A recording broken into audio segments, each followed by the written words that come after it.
Nós estamos no Museu Professor Carlos da Silva Lacaz. Eu sou o professor André Mota, sou professor do Departamento de Medicina Preventiva e sou coordenador do museu há 10 anos. Então a proposta hoje é um pouco mostrar quais são os projetos que o museu vem desenvolvendo nesses 10 anos, além da sua história pregressa, e apresentar a exposição atual, se inaugurou no dia 15 de dezembro de 2016. O Museu Carlos da Silva Lacaz, ele é um museu fundado em 1977, como o próprio nome do museu mostra, pelo professor Carlos da Silva Lacaz. O professor conseguiu reunir uma série de objetos e documentos institucionais e modelar, digamos, o primeiro museu de cultura médica que nós temos no Brasil. É esse museu que nós estamos.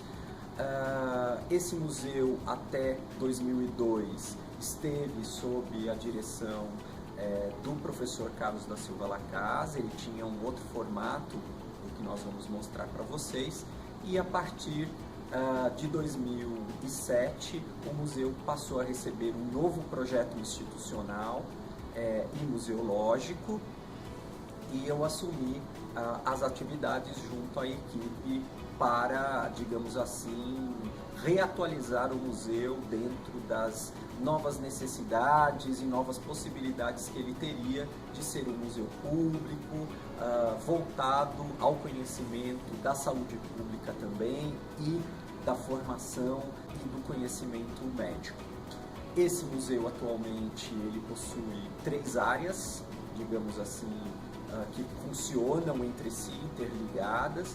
Uma área que é a de conservação e preservação de todas as peças, também um trabalho de restauro de outras peças. Nós temos um funcionário, um técnico que cuida dessa área. Nós temos uma área que é a área de pesquisa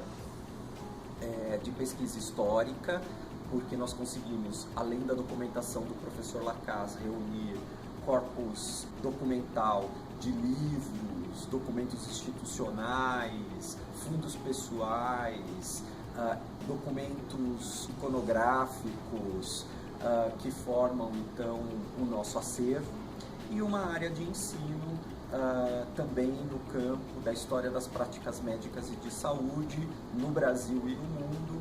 Então essas 3 áreas um pouco dialogam entre si e dialogam com a exposição que nós vamos entrar agora, e a gente vai conseguir perceber como é que todas essas coisas se articulam. Uma das inovações trazidas pelo Museu Histórico nos últimos anos foi a ideia de que as exposições deveriam ser exposições sempre itinerantes e provisórias. Então, de tempos em tempos, mudam-se as temáticas, mudam-se as propostas museológicas e expositivas. Nós propomos uma nova exposição que se inaugurou no dia 15 de dezembro de 2006, que se chama A Pele Enferma, Augusto Esteves. E esse artista plástico muito importante no campo científico e médico de São Paulo, e pouco conhecido, quer dizer, conhecido de maneira bastante ligada no campo médico e um pouco científico, mas é desconhecida da população em geral. Então nós resolvemos propor essa exposição. Um dado importante para a gente iniciar é que essa exposição é uma exposição com acessibilidade, voltada à pessoa com deficiência. Então existem áreas de acessibilidade, pontos de acessibilidade para receber também essa população. Aqui recebemos escolas, recebemos público em geral, turistas da cidade, obviamente que estudantes de medicina e do campo da saúde pública e de áreas afins, enfim, é um museu voltado a um público mais amplo, mas também a um público especializado. E aí nós pensamos, então, em trazer aqui a exposição do Augusto Esteves através das suas de materiais que são dele, ou seja, objetos com os quais ele trabalhou, livros que ele ilustrou, né, documentos pessoais da sua entrada na Faculdade de Medicina nos anos de 1930, uma autobiografia escrita por ele. E aqui a gente começa pelo Instituto Butantan, porque o Augusto Esteves será convidado pelo Vital Brasil, que foi o fundador do Instituto Butantan, e ele vai então fazer os primeiros desenhos das serpentes do Butantan. Né? Então, esse trabalho importante na área do ofidismo, porque a gente vai conseguir então perceber os tipos de serpentes, não é? E aí poder fazer os estudos adequados a partir dos formatos, das cores, das tipologias. Aqui nós temos algumas pinturas que são originais do Augusto Esteves, destas serpentes propriamente ditas. Então, digamos que essa entrada dele pela ciência se dá em torno do Instituto Butantan, e com esse trabalho, que é um trabalho muito significativo, muito importante, e também no campo artístico, né? Quando a gente pensa, digamos, nesse cruzamento entre arte e ciência, a gente vai ter que encontrar o nome do Augusto Esteves, sem dúvida nenhuma.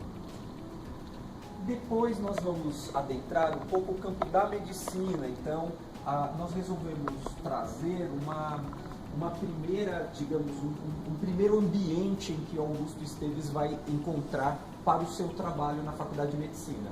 O primeiro ambiente é, sem dúvida nenhuma, a Santa Casa de Misericórdia, onde nós vamos encontrar os pacientes com os quais o Augusto Esteves vai trabalhar. A gente quis mostrar um pouco as tecnologias que eram usadas no campo médico na época. Então nós temos aqui aparelhagem, nós temos mesa cirúrgica dos anos de 1950, e aqui objetos cirúrgicos dentro de uma estufa que era utilizada desde o século XIX, que pertence também ao nosso museu. Então, um pouco é dentro desse clima, é dentro desse ambiente que na década de 30 Augusto Esteves vai ser convidado pelo professor João de Aguiar Pulpo para fazer os seus primeiros trabalhos num campo muito específico, que é o campo da ceroplastia.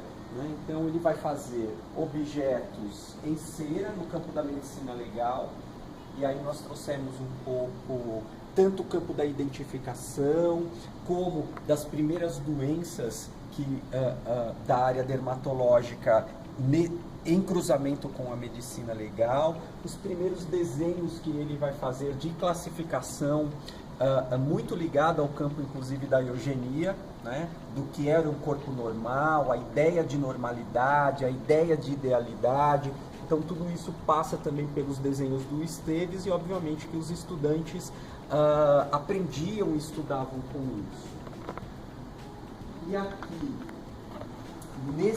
nessa área, particularmente, é que então, digamos, está o coração dessa exposição, que são todas as peças produzidas, quer dizer, parte das peças, mas a que a gente construiu em conjunto, sobre a área de dermatologia e sifiligrafia. É importante dizer que todas essas peças foram restauradas pelo Museu Histórico nos últimos anos, né? Então aqui a gente vai poder encontrar diversas doenças no campo dermatológico, no campo sifiligráfico, em cruzamento também com a técnica da ceroplastia, né? Como essas peças eram feitas, de que maneira o corpo do paciente servia, né, digamos, como uma base para a amostragem, digamos, das lesões na pele, né? Então aqui nós temos rostos, nós temos mãos, nós temos dorsos, nós temos pés, nós temos crianças, mas também nós temos adultos.